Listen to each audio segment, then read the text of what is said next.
축복합니다. 한 번 더 인사할게요. 함께 예배드리게 되어 기쁩니다.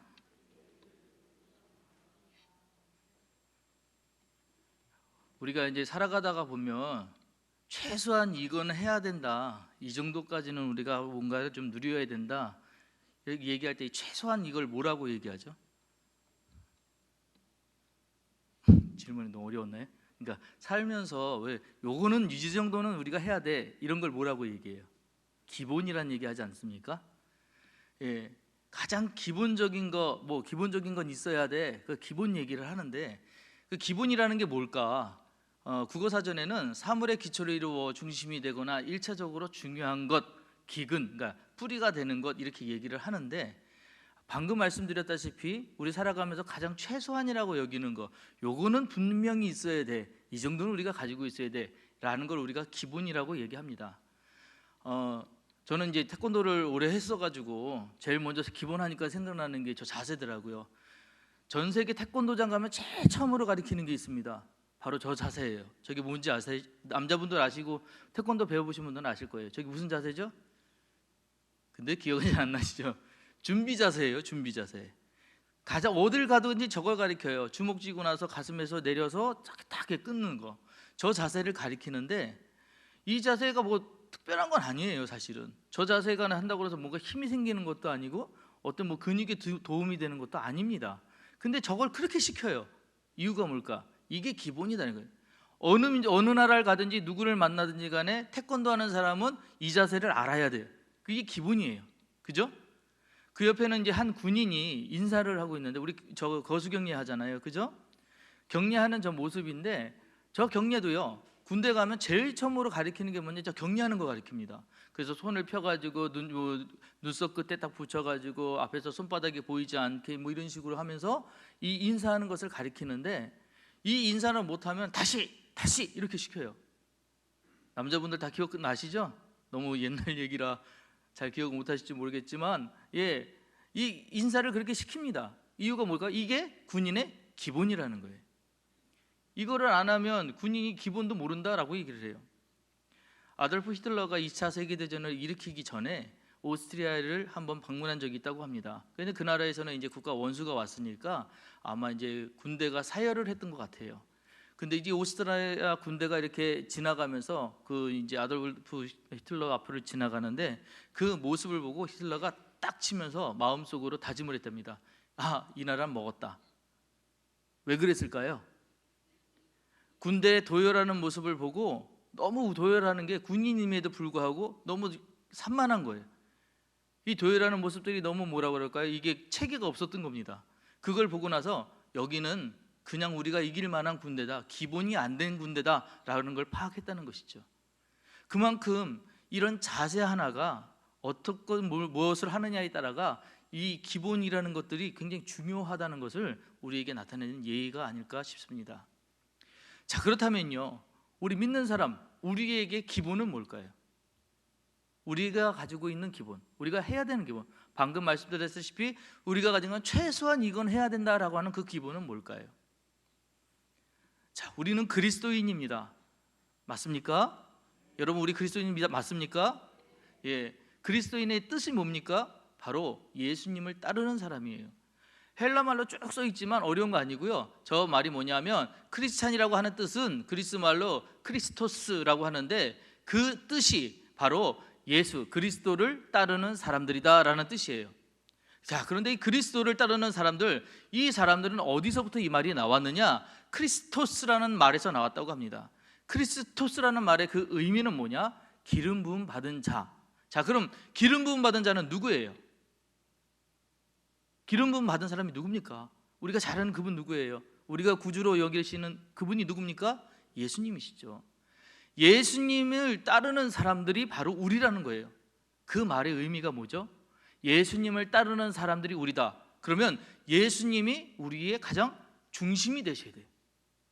예수님을 가장 우리가 중요한 분으로 여기며 살아가야 돼요. 이게 믿는 자들의 기본이라는 거예요. 할렐루야. 믿는 사람들은 이게 기본이에요.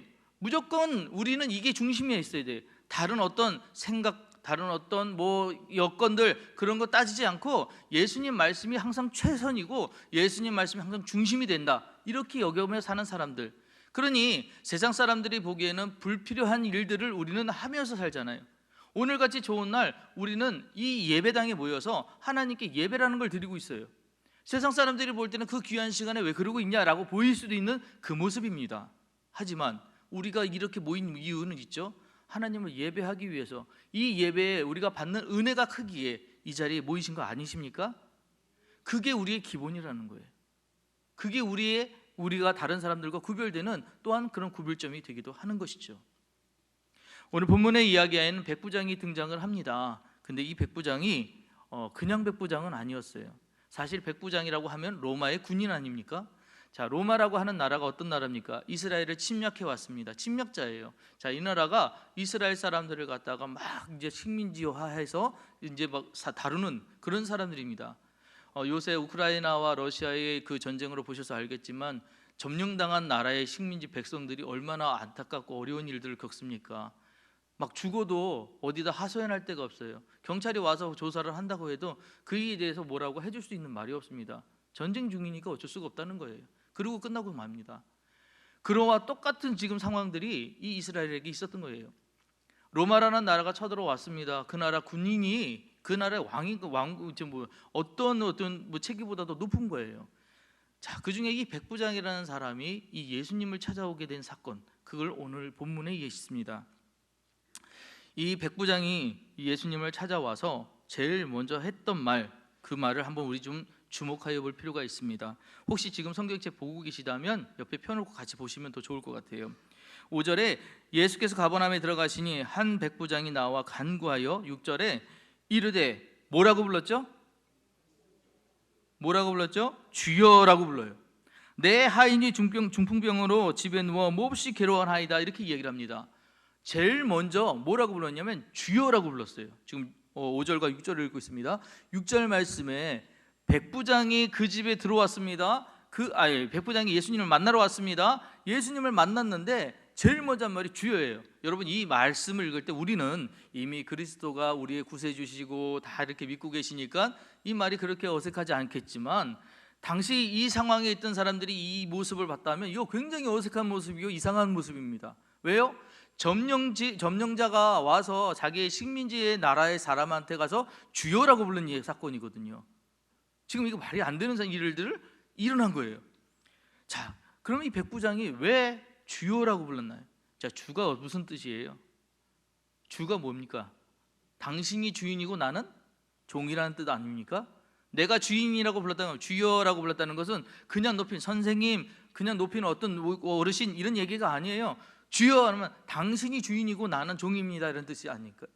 뜻 아닙니까? 이거 엄청난 얘기예요. 이 이야기를 하면서 뭐라고 얘기합니까? 주여, 내 하인이 중풍병으로 집에 누워 몹시 괴로워하나이다. 그 다음에 한 얘기가, 내가 지금 어떠한 사건을 갖고 있는데, 문제가 있는데 이 문제를 주님 들어주십시오 하고 하는 얘기가 하인의 이야기를 하고 있어요. 자, 그런데요 여러분, 이 모습도 이게 뭐라고 그럴까, 좀 이상한 얘기예요. 왜냐? 절대로 하인이 아프다고 주인이 가가지고 그 하인을 위해서 이렇게 나서서 의사를 찾아주고 이런 일들이 없습니다. 특별히 이 종이라고 하는데 또 이스라엘의 사람이었을 거 아니에요? 로마 사람이 이런 일을 한다는 게 이게 일상적인 이야기는 아니었던 것이에요. 그런데 가가지고 하인이 중풍병으로 누워있으니 이 하인을 고쳐달라고 예수님을 찾아왔는데, 예수님을 찾아와서 고쳐달라고 한 이 모든 과정들 중에 여러분 꼭 기억하셔야 될 건 뭐냐? 이 백부장은 아주 오래전부터 예수님의 이야기를 알고 있었다는 거예요. 그렇지 않고서 주인이라고 부를 수 없습니다. 여러분, 오늘 당장 만난 사람을 보고 주여라고 부를 수 있나요? 당장 내가 오늘 처음 본 사람에게 주여라고 얘기할 수 있나요? 아니었던 거예요.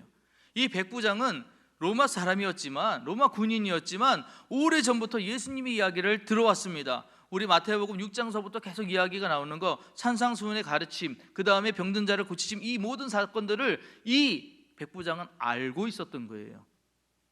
이 모든 사건들을 알고, 그렇지, 이분이 주님이다, 이분이 진짜 주인이다, 내가 지금 군인의 신분이지만 내가 이분은 진짜 따르고 믿고 할 수 있는 사람이라는 것이 늘 마음에 있었던 거예요. 자, 그러다 자기의 하인이 아파요. 이 하인을 갖다가 고칠 수 있는 의사가 없습니다. 그러다가 보니까 하인을 고치기 위해서 할 수 있는 최선의 방법이 찾다 찾은 것이 뭐냐? 그렇지, 구세주를 만나게 해주면 되겠구나. 예수라는 분을 만나게 해주면 되겠구나. 내가 그분을 알고 있으니 그분에게 가가지고 부탁하면 되겠구나라고 생각하고 온 거예요. 그러니 보자마자 한 얘기가 주여라고 나온 거죠. 백부장은 오래전부터 예수님을 알았고 그의 때 예수님의 소문을 들을 때마다 그 말씀의 이 원천을 알았고 능력을 알았던 거예요. 그리고 사람들이 회복되는 것도 보았고 이 모든 사건들을 알고 있었던 사람이 이 백부장입니다. 자, 그러니 오늘 얘기에 뭐라고 나옵니까? 8장 8절 말씀, 주여 내 집에 들어오심을 나는 감당하지 못하겠사오니 다만 말씀만 하옵소서. 그러면 내 하인이 낫겠사옵나이다. 이렇게 얘기해요. 이 전에 뭐라고 얘기했나? 이제 예수님, 네가 백부장 네가 그렇게 얘기하니까 내가 가겠다, 내가 가서 고쳐주겠다라고 얘기했더니 지금 이야기를 하는 거예요. 주님, 그렇게 안 하셔도 돼요. 주님은 말씀만 하셔도 그것으로 충분합니다라고 얘기했다는 거예요. 말씀만 하셔도. 여러분, 이 말씀이 그냥 그렇게 하실 필요 없고요, 수고하지 마시고 그냥 말만 하세요, 이거 아니에요. 이거 아니에요. 말씀이 진짜 중요한데 그것만으로도 충분합니다. 수고 안 하셔도 돼요. 이 말씀으로도 저는 충분해요. 그걸 믿고 왔기에 이 백부장은 이 이야기를 할 수 있는 것이죠. 백부장은 누가 봐도 그리스도인이에요. 백부장의 중심에는 예수님이 있는 사람입니다. 이 사람만이 바로 이 사람이 진짜 아까 얘기했던 크리스토스, 예수님을 따르는 사람이었던 것이죠. 말씀만 해달라고 얘기해요. 말씀만 해달라고. 그걸로 충분하대요. 사랑하는 성도 여러분, 여러분들에겐 하나님의 말씀만으로 충분하십니까? 여러분 말씀으로도 여러분 진짜 그것만으로도 돼요? 완벽합니까? 말씀을 하셨지만 이제 제가 그것을 듣고 나니 모두 있어야 되겠고 다른 어떤 조건을 달진 않으세요? 뭐가 더 있기를 원하진 않으세요? 그 말씀이 충분하다고 여기십니까? 여러분, 말씀이 충분하다고 여기시면 내게 떨어진 어떤 말씀이든지 간에 능력이 될 때까지 그 말씀을 참고 기다리실 필요도 있어요. 말씀이 들려왔다, 그 말씀이 진짜 내 삶에 피어나서 힘이 되기 위해서는 말씀이 이루어질 때까지 기다리는 인내, 그 과정에는 수고도 있어야 됩니다.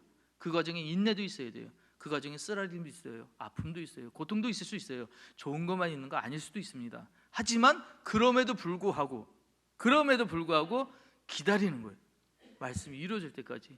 말씀만 하옵소서 라고 했어요. 자, 이따가 읽겠지만 이렇게 했더니 어떻게 됐느냐?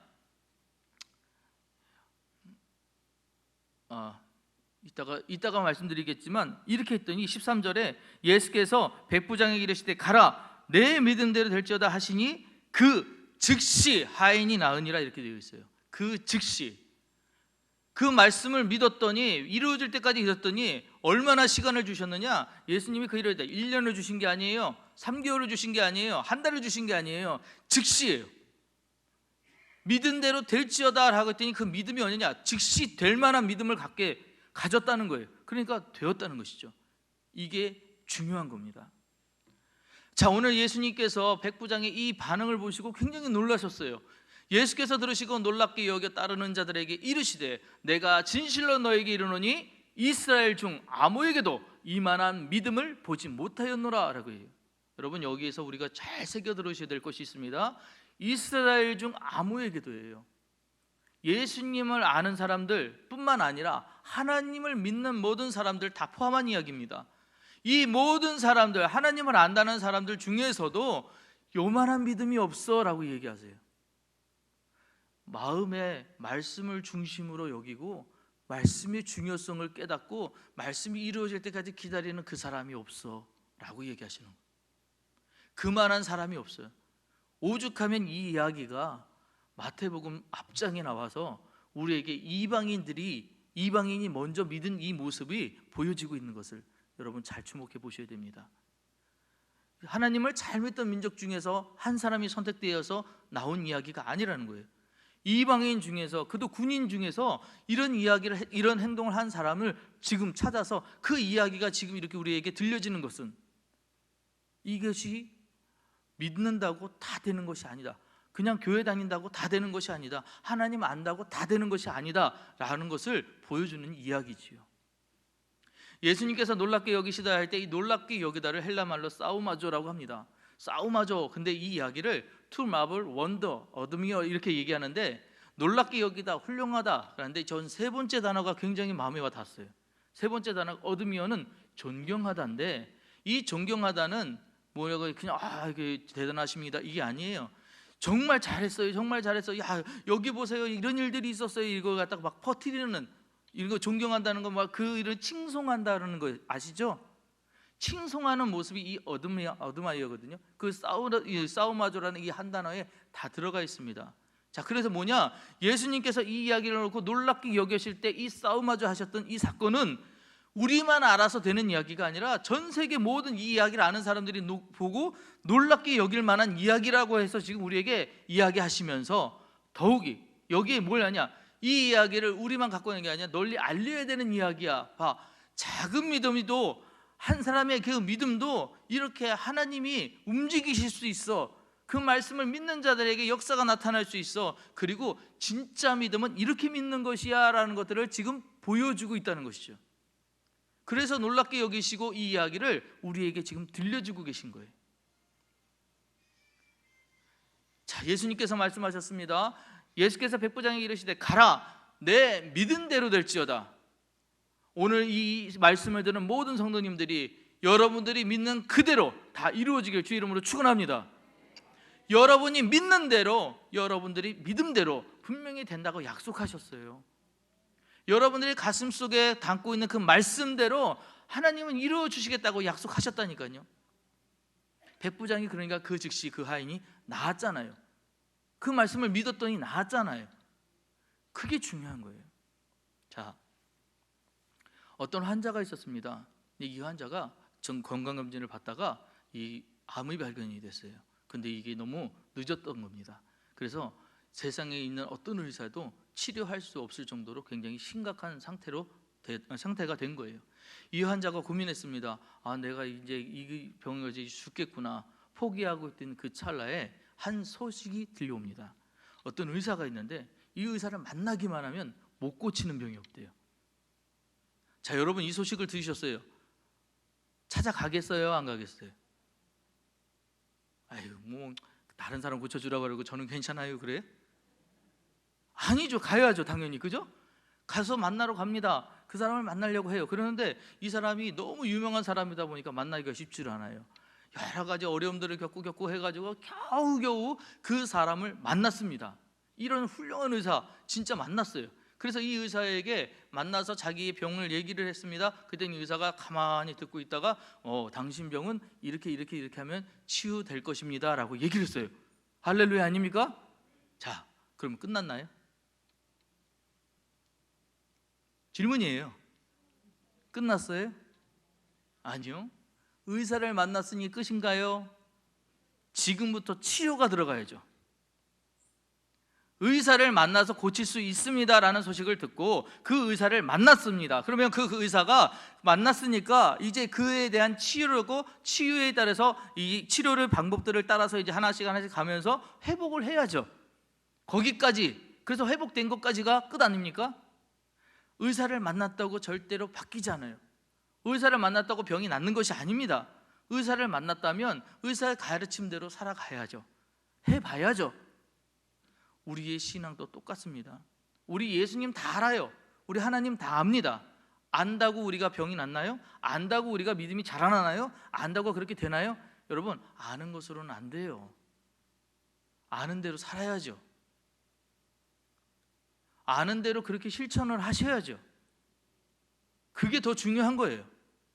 하나님 말씀이 중요하죠. 이거 정말 귀한 말씀입니다. 왜? 그 말씀대로 산 사람들이 정말 복을 얻으니까요. 그 말씀대로 산 사람들이 정말 생명이 살아나니까요. 정말 중요한 말씀인데 안다고, 그 얘기 안다고 거기까지 가면 아무 일도 나타나지 않아요. 그 말씀대로 살아가는 자들에게 능력이 되시는 줄 믿으시기 바랍니다. 우리 예수님께서 비유하신 것 중에 마태복음 13장에 밭의 비유 있죠. 4가지 밭을 이야기하시잖아요. 그래서 길가에 뿌려진 씨앗하고 돌무더기에 떨어진 거, 가시밭 덤불에 떨어진 거, 그다음에 옥토에 떨어진 거 이야기 아시죠? 자, 이걸 가지고 그래서 예수님께서 비유를 풀어주실 때 뭐라고 이야기하셨냐면 이 네 가지 밭의 비유를 해석할 때 이렇게 됩니다. 길가에 뿌려진 자, 여기에 뿌려진 씨앗이 뭐냐? 그러니까 천국 말씀을 듣고도 깨닫지 못하는 자, 그거는 새가 와서 먹고 가버린대요. 그래서 이 새는 원수라고 얘기했어요. 그래서 이 길가에 뿌려진 자, 이들은 뭐냐? 하나님 말씀을 들었음에도 불구하고 심겨지지 못한 거예요. 그냥 가만히 있는 자들이에요. 두 번째, 돌밭에 뿌려진 자, 뿌리가 없어 잠시 견디기는 하지만 환란이나 박해가 일어날 때 그냥 넘어지는 거예요. 믿음이 있다고 알았는데, 이 말씀이 있다고 알고 있다고 생각했는데 조금 어려움이 오니까 그냥 포기해버리는 사람들, 안 가버리는 사람들. 세 번째, 가시떨기에 뿌려진 자는 뭐냐? 이 사람들은 말씀을 알아요. 잘 알기는 알고 심겨져서 어느 정도 싹도 났습니다. 하지만 세상의 염려와 유혹에 막혀서 결실이 안 돼요. 뭐만 할까 하면, 뭐만 좀 더 하려고 하면은 결실될 그 찰나에서 안 하는 거예요. 못 나가는 거예요. 그리고 마지막은 너무 잘 아시죠? 좋은 땅에 뿌리지, 심은 대로. 마태복음에는 100배, 60배, 30배, 누가복음에는 30배, 60배, 100배 그렇게 얻은 자들, 깨닫고 얻고 깨닫는 자들. 자, 이 비유를 이야기를 하시면서 여러분, 우리 전부 다 옥토 얘기하는데 사실 이거는 그렇게 되라는 말씀보다 여기에 여러분 우리의 마음을 비교해봐라 라고 하는 어떤 그런 말씀이에요. 그래서 내가 지금 어디에 있는가 아셔야 돼요. 내 말씀이 정말 심겨졌어요. 거기서 뿌리가 났어요. 자라났어요. 그런데 옥토가 되지 않은 이상 전부 다 가시떨기나 아니면 돌밭이나 아니면 길가일 수 있다는 거 여러분 꼭 생각하셔야 돼요. 그래서 반드시 우리가 해야 되는 건 뭐냐? 이 뿌리가 자라나고 열매를 맺을 때까지 이 옥토에 뿌려진 것처럼 결실이 30배, 60배, 100배 될 때까지 심겨져야 된다는 거예요. 말씀이 심겨져야 된다는 거예요. 그 심긴 거로 결실을 해야 된다는 것입니다. 자, 그래서 어떻게 하는 것이, 그러면 어떻게 사는 것이 하나님께서 원하시는 이 말씀을 심긴 자들의 삶의 모습인가? 우리 바울 사도가 우리에게 아주 좋은 말씀으로 잘 가르쳐 주셨어요. 빌립보서 4장 4절에서 7절 말씀인데 그 안에 이런 이야기들을 하셨습니다. 주 안에서 항상 기뻐해라. 그냥 기뻐하는 게 아니에요. 어떻게 기뻐하라고요? 항상 기뻐하래요. 그냥 기뻐하라는 게 아니라 항상 기뻐하래요. 여러분, 그냥 기뻐하는 게 아니라 항상 기뻐하실 수 있나요? 잠깐만 우리 그냥 기뻐할 수 있어요. 좋은 일 있으면 길 가다가 왜 돈 밟으면 기뻐하잖아요. 그죠? 남들 모르는 어떤 좋은 일들이 있으면 기뻐하잖아요. 이번에 체육대회 있는데 저한테 표고버섯이 하나 떨어졌습니다. 얼마나 기뻐했는지. 근데 옆에 김희준 목사님이 자전거를 받더라고요. 그 순간 갑자기 좀 덜 기쁘더라고요. 기뻐하잖아요. 내게 없었던 일들이 일어나면 기뻐하잖아요. 그죠? 자, 근데 항상 기뻐할 수 있나요? 왜 안 되죠? 분명히 예수님은 바울은 이렇게 가르쳐 줬는데 우리 이렇게 안 돼요. 그리고 내 관용을 모든 사람에게 알게 하라라고 얘기했어요. 모든 사람에게 알게. 자, 여러분, 내가 관용 베푸는 거, 남에게 이렇게 베풀고 사랑을 베풀고 이거 하는 거를 다른 사람들이 다 알게 하려면 가끔 해야 돼요? 계속 해야 돼요? 답은 뻔하죠. 계속 해야 되는 일 아닐까요? 많이 해야 다른 사람들, 모든 사람들이 알죠. 저 사람은 항상 그런 사람이 하고 인정받지 않나요? 그 다음에 아무것도 염려하지 말고 다음 모든 일에 기도와 간구로 너희 구할 것을 감사함으로 뭐래요? 하나님께 뭐 하라고요? 아뢰래요. 아뢰는 게 뭐예요? 기도하라는 거예요. 그죠? 근데 기도할 때 뭐 하지 말래요? 아무것도 염려하지 말고 하래요. 기도하고 구한 것은 이미 받았다는 얘기예요. 하나님이 이미 아신다는 얘기예요. 자, 그래서 그리하면, 이 뒤에 부분은 같이 읽겠습니다. 뒤에 부분 그리하면 시작. 모든 지각에 뛰어난 하나님의 평강이 그리스도 예수 안에서 너희 마음과 생각을 지키시리라. 할렐루야. 여러분 마음과 생각을 지켜주시는데 뭘 해서 지키냐? 우리가 이렇게 살려고 노력하면, 항상 마음속에 주님 말씀을 가둬놓고 이 말씀대로 지키려고 노력하고 기쁨으로 살아가고 많은 사람들에게 관용을 베풀고 그 다음에 기도하는 것을 아무것도 염려하고 주만 의지하고 살아가는 모든 자들에게는 주님께서 그 마음과 생각을 항상 지켜주신다는 거예요. 이게 성도예요. 이렇게 살아가는 사람들이 그리스도인이라고요. 예수님 따르는 사람들은 이렇게 살아간다고요. 여러분, 생각부터가 중요해요. 다른 것보다 생각이 중요합니다. 사단이 우리를 공격할 때요, 절대 외부적인 큰 것으로 먼저 공격하지 않아요. 생각부터 공격해요.